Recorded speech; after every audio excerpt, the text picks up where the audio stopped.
કારણ કે કોઈ પણ કલાકાર ચાલતો હોય તો ચાહકોના પડતા બી ચાલતો હોય છે. ચાહકો વગર કલાકાર અધૂરો છે. અને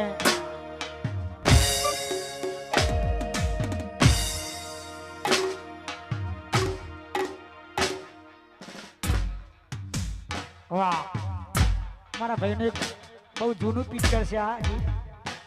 એનો ડાયલોગ, ઉપર કાળિયા ઠાકોરનું રાજ, ઉપર કાળિયા ઠાકોરનું રાજ,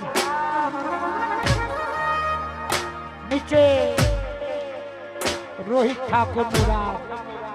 આ ડાયલોગ એક ફિલ્મની અંદર બોલ્યો તો. વાહ,